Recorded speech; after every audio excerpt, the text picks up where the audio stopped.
Salut, dans cette vidéo, on va visiter ensemble des passages couverts à Paris.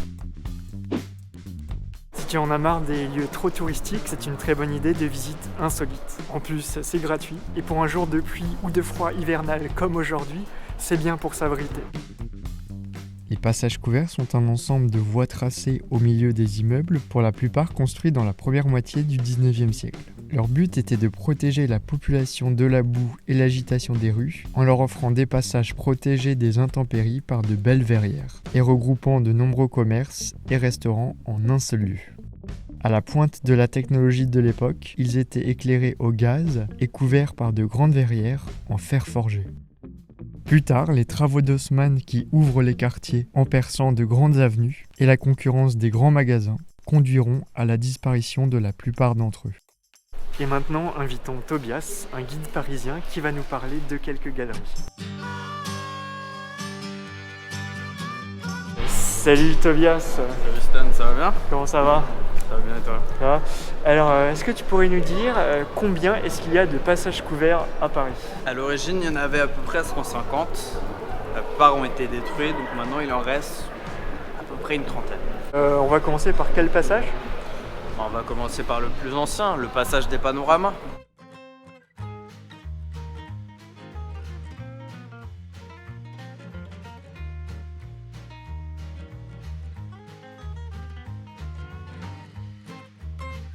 Premier lieu parisien à être éclairé au gaz. On y trouve principalement des collectionneurs de cartes postales, timbres et monnaies.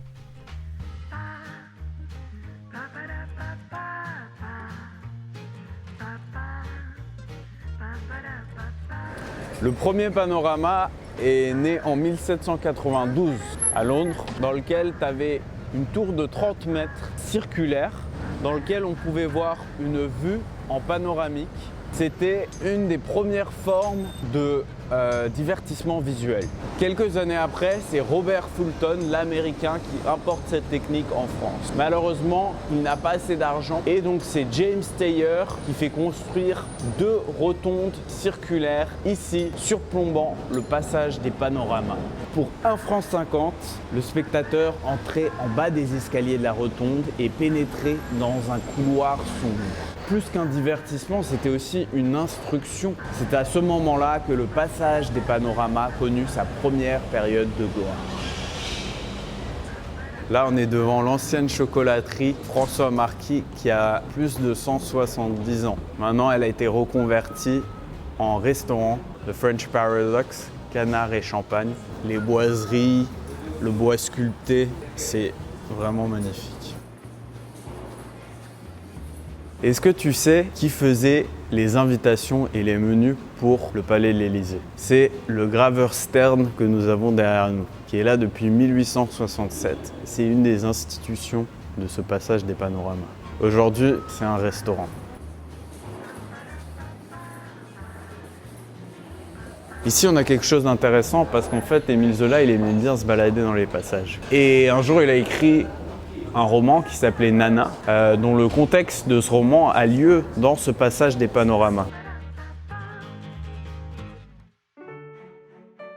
Donc on est ici devant l'entrée arrière du Théâtre des Variétés. Le 24 juin 1807, les Parisiens franchissent le seuil d'un tout nouveau théâtre, l'œuvre d'une femme qu'on pourrait dire extraordinaire, Marguerite Brunner, le Montancien.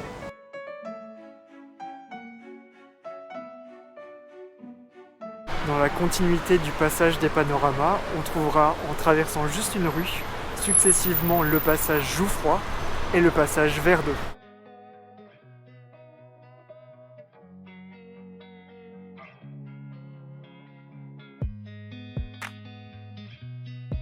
Le passage Jouffroy date de 1836 et c'est un des plus fréquentés.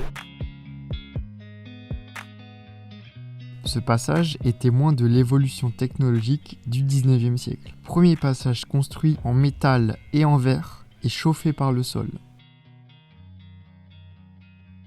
Ce passage a été entièrement rénové dans les années 80 et en 2019. Il a retrouvé son dallage d'origine.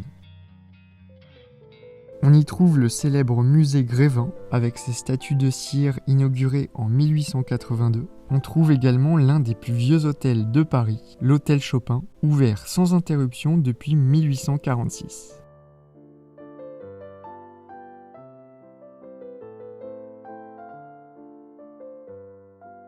On continue ensuite vers le passage Verre d'eau, et on l'appelle ainsi car on y sert des verres d'eau. Verre d'eau est aussi le nom de son créateur. On y trouve de nombreux antiquaires et collectionneurs de livres.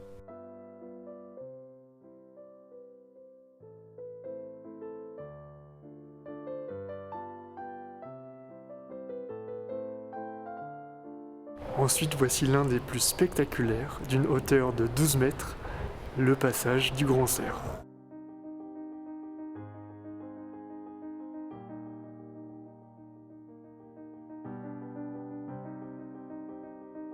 À l'entrée de la galerie Vérododa, on est accueilli par une statue d'Hermès et d'un satyre au repos.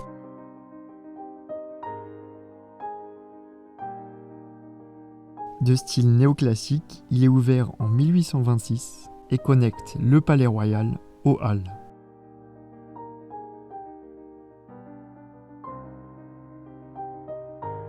Ce passage est plus court, mais la trame diagonale du carrelage donne une illusion de profondeur. Et voici ma galerie préférée, la galerie Vivienne.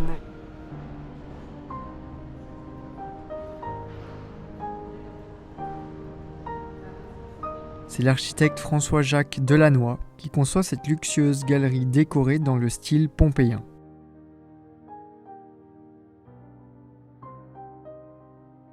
Il y a beaucoup de symboles du commerce, balances, gerbes de blé, corbeilles de fleurs, encre marine et couronne de laurier. Les mosaïques au sol, aux motifs entrelacés et colorés, sont faites par un mosaïste italien. Tombée en désuétude au XXe siècle, cette galerie retrouve une seconde vie à partir des années 60, grâce aux boutiques de mode.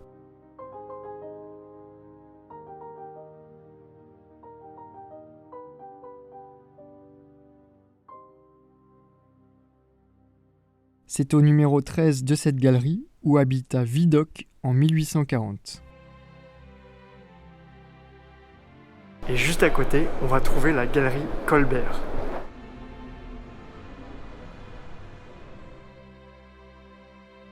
La particularité de celle-ci est qu'elle ne possède aucune boutique. Elle est plutôt tournée vers la culture. Elle est propriété de la Bibliothèque nationale. Par exemple, on y trouve l'Institut national de l'histoire de l'art. Mais heureusement, elle est ouverte au public. Et l'on peut admirer sa magnifique rotonde surmontée d'une coupole en verre, avec une statue d'Eurydice mourant.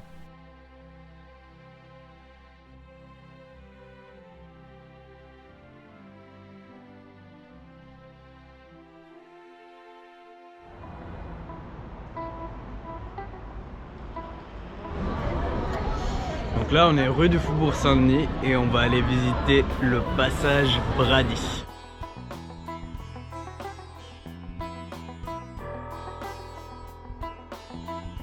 Le passage Brady a été construit en 1830 par l'entrepreneur Monsieur Brady. Il est devenu rapidement le lieu par excellence pour la confection et le commerce de textiles.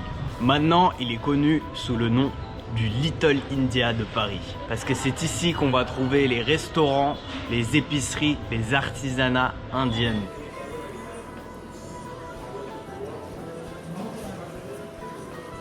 D'ailleurs, c'est un des seuls passages qui a gardé un peu son côté populaire, comme l'esprit du quartier du Faubourg, par rapport aux autres passages qui ont été rénovés et qui affichent surtout des commerces de luxe. Donc là on arrive sur le boulevard de Strasbourg, on voit bien que le passage de Brady qui va normalement jusqu'à la rue du Faubourg Saint-Martin a été coupé en deux lors du percement de Haussmann en 1850. Le passage du Caire, c'est le plus ancien de tous qui date de 1798 et c'est également le plus long et le plus étroit.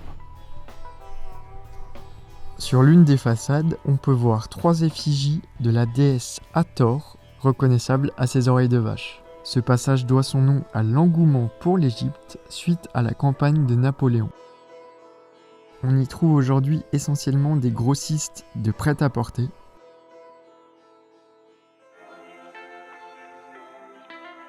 Voilà les passages que j'avais envie de vous montrer aujourd'hui. Il y en a d'autres, par exemple le passage Choiseul, Galerie Madeleine, passage Vendôme. Et si tu aimes Paris, n'hésite pas à regarder mes autres vidéos sur différents quartiers. Un grand merci d'avoir regardé jusqu'au bout. Je te dis à très bientôt pour une nouvelle vidéo.